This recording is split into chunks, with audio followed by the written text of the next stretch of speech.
Hello everyone, welcome back to another video. I'm gonna sneeze. Let's see. I'm not having a lot of fun. I'm sick right now. Yay! So the gist of it is I kind of want to die, but this is the only time I actually want to record this, so I'm recording it. Also, hopefully this works this time, because my freaking voice recorder program keeps stopping the recording halfway through. Thanks! I also don't have the Speedpaint up, so I'm not watching it, so this is going to be an experience trying to edit this, so it's the same length. Oops. Speaking of the speed paint, this is a speed paint of my character Nishala, who is my D&D character. I play D&D now.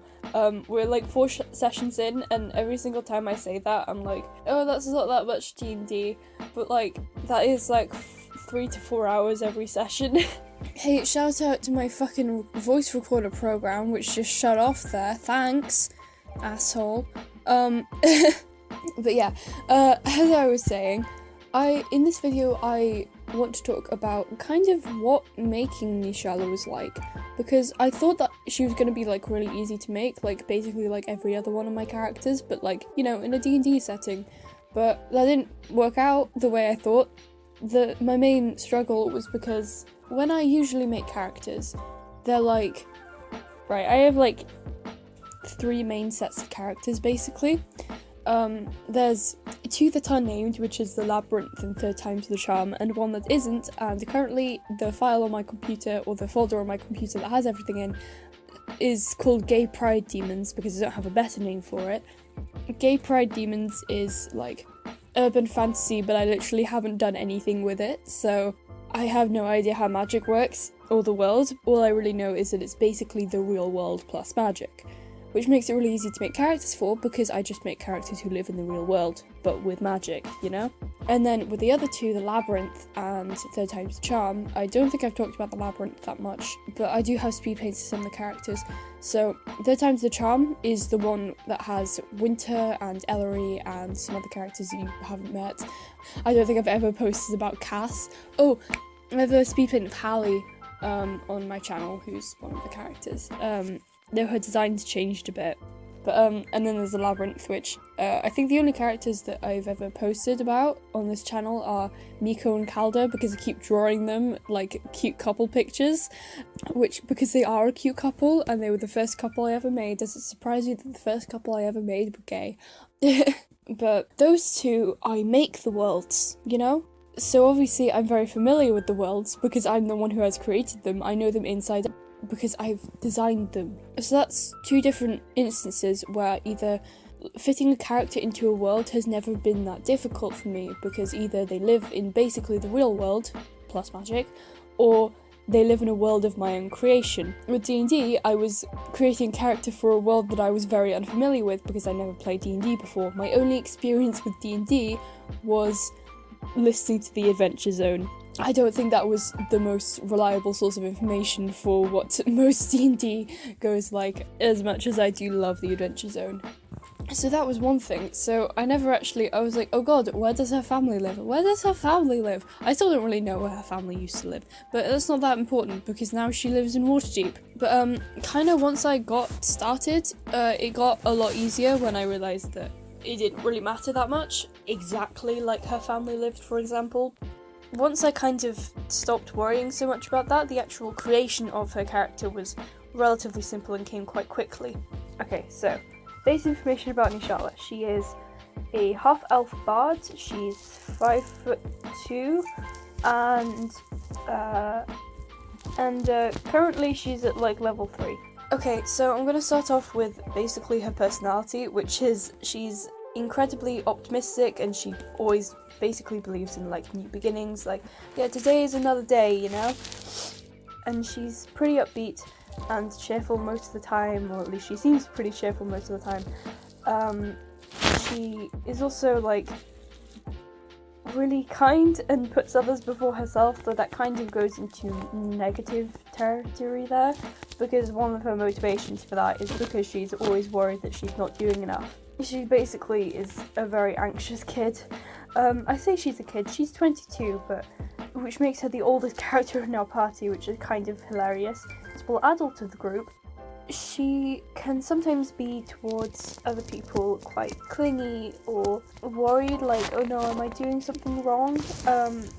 And she's getting much better at that. Nishala's also really patient and like almost to a fault. Well, I don't know if I'd call her patient. It's mostly just giving people like the benefit of the doubt every single time and giving people too many chances once they've done something wrong. So again, she is trying to get better at that. I'm gonna say that a lot. That's because that's a big part of her character. So I think that's all I really need to say. So now onto her backstory. She grew up in a small, mostly human town, but it's like a pretty big mix of different races. So, you know, you'd always be able to find some dwarves and some elves, and there were quite a few half elves like her, though not that many. I think there were actually a couple dragonborn that lived relatively nearby as well, though it was primarily just humans. And her childhood was majored like 0 since she was born to around the age of 10, but super happy. She doesn't really have any that negative memories of that time at all that seem like that bad. This was the time when her interest in music started, when she was very, very young, and her parents got her like a lute, but it was child-sized, so she could kind of learn how to play when she was really little, and she absolutely treasured that for such a long time. And that's really kind of what got her super interested in music, which stayed with her obviously because she's a bard. So I mentioned that everything was pretty good up until the age of like 10-ish. After the age of 10 it wasn't so good, was because her dad went on a trip to visit his family because his family lived somewhere completely different. And it was a really long trip, which is why it was like a week long trip. Most of that was travelling. Yeah, he was going to be back soon. The thing is, a week passed, and he didn't come back, and then another week, and then a month, and then 2 months, and you can maybe see where this is going. He never came back, and no one knows what happened to him, whether he died, whether he just left, whether he was even going to visit family, or whether he just wanted to leave. There was absolutely no one knew what happened to him, or why this happened. But no matter what the reason was, the effects were still the same. Nishala's dad had been the one to bring in most of the money because he had a very high paying job, whereas Nishala's mum just worked part-time so she could mostly focus on taking care of Nishala. And obviously, to support them when money started dwindling, because there was no money coming in from dad's job anymore since he wasn't doing it, her mum had to start working full-time, and then she had to start working another job full-time, and then eventually they had to move into a smaller house because the larger one cost too much to live in. And so things changed pretty drastically very quickly, and what with her dad being completely gone and her mum never really being around because she was always working or sleeping, Nishala felt like she lost both of her parents. So, and as you can imagine, that left a pretty big hole where there should be, you know, people. So she opted to try and fill that, which was pretty subconsciously, tried to fill that hole with various different things, and none of them really worked. So one of them was music.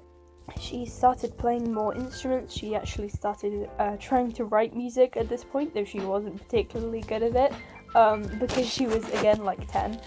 She also, around this time, tried to make a lot of friends, but she was always basically either a friendly acquaintance or you know those friends that you, like, those people who are, like, you're kind of friends with them, but at the same time, like, you wouldn't really choose to hang out with them outside of, like, when you happen to see them around, you know?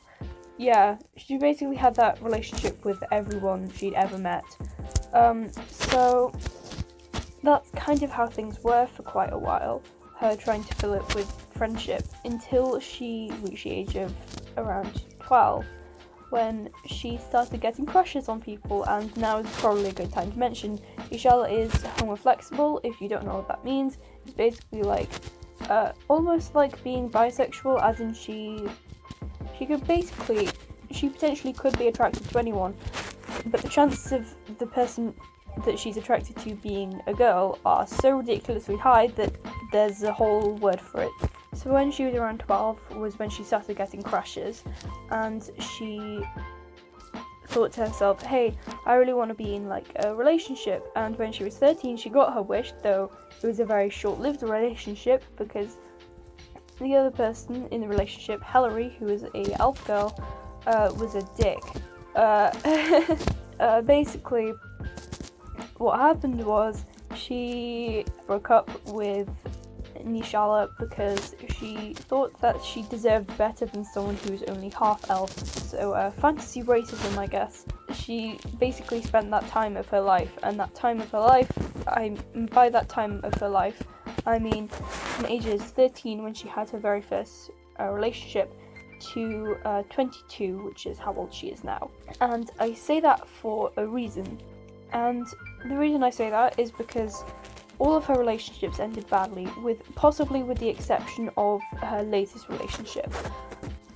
But she also, when I say blindly, she ignored any possible warning signs of a abuser, which becomes important when she got in a relationship with an abuser, and that wasn't a good relationship at all. In fact, it was absolute hell for Nishala, and the relationship afterwards that she immediately flung herself in lasted like a week or something. Lasted like 2 weeks because of how badly that affected her. And that one abusive relationship is probably one of the main reasons that she has such a thing about doing things wrong or doing bad things, because of that one asshole. One of the reasons that she basically went from one relationship to another very quickly is because after a while of basically like rapid or being in tons of relationships in quick succession, basically, when she was in a relationship, she basically devoted herself to her partner almost entirely, and when she was out of relationships, she didn't know what to do with herself. She had no one to basically devote herself to the way that she had been doing before. After like a little while, she basically ran out of things to do outside of a relationship. So when she didn't know what to do, she tried pursuing another person who she was into, and then that would repeat the cycle of heartbreak. It was her most recent relationship that helped her break out of that, because that was probably her longest relationship. I'm pretty sure it was like almost 2 years long, and it was with a human named Lou, and Nishala still loves her, which is very much a thing, and this was the only relationship that didn't end badly, I guess, because I should probably mention 2 of her relationships ended in the other dying. None of them were Nishala's fault, of course. She got ghosted twice, I think, and then the other times it was either, well, her first relationship we already talked about, she was dumped because she was a half-elf.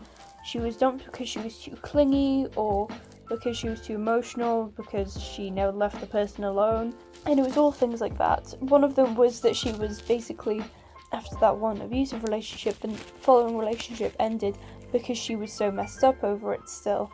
So there was that. Her relationship with Lou was basically the only one that didn't end badly, because Lou really cared about her a lot, and he saw that Nishala not really her own person. She basically based her entire self on whoever she was dating at the time. While some people maybe would have just ignored that because, having someone basically devoted to you could probably feel nice. Lou cared about her too much to see her basically do this to herself, so she broke up with Nishala and left her with basically the instruction of go fucking find yourself. She basically told her to like go become your own person. Taking Lou's words to heart, Nishala decided to travel the world, throwing herself into as many experiences as she could with a girl who she had met briefly, like 3 years prior or something, who was originally part of a circus. Don't question that. And that girl is Xena, and she's another one of the player characters. And then she ended up meeting at a tavern with all the other characters, and they went on a mini quest to save someone who had been kidnapped. And that's all I really have to say about Nishala for now.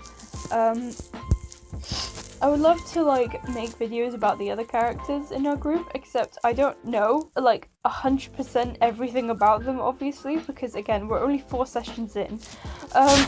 But I do want to like draw them at some point. I would also like to give a shout out to everyone in my D&D group, and also Dungeon Queen, Dragon Goddess, our DM. You're a great DM, and all of the other people in our D&D group, you're great players. Last session was a fucking trip. If you enjoyed this video, don't forget to like it, I guess, or if you want to see more videos that are like this, hopefully they won't be as huge messes as this one, subscribe, though I can't guarantee that I'll ever upload for another like 5 fucking months. Good night.